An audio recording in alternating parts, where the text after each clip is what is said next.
స్వయంభు వైష్ణవి దేవికి కన్నుల పండగగా కలశాభిషేకం. చౌడేపల్లి నవంబర్ 14.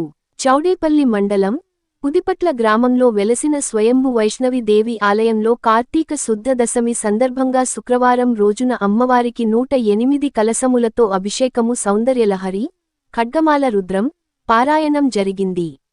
ఈ కార్యక్రమానికి ముఖ్య అతిథులుగా సుధాస్వామి గురువు శిష్యురాలైన మాంతత శంకర్ నారాయణ ధర్మపత్ని లక్ష్మీ సరస్వతి హైదరాబాద్ నుండి విచ్చేశారు.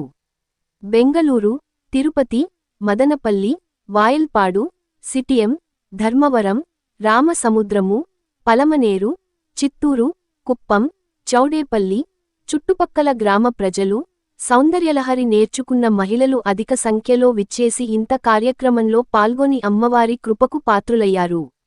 ఆలయ అర్చకరాలు శ్రావణి అమ్మవారిని అభిషేకం అనంతరం రంగురంగు పూలతో అలంకరించి భక్తులకు దర్శన భాగ్యం కల్పించారు. ఈ కార్యక్రమం చాలా దిగ్విజయంగా జరిగింది. ఇంత కార్యక్రమానికి ముఖ్య అతిథులుగా మాంతత శంకర్ నారాయణ ధర్మపత్ని లక్ష్మీ సరస్వతి విచ్చేశారు. పూజ అనంతరం భక్తులకు తీర్థ ప్రసాద వితరణ జరిగింది.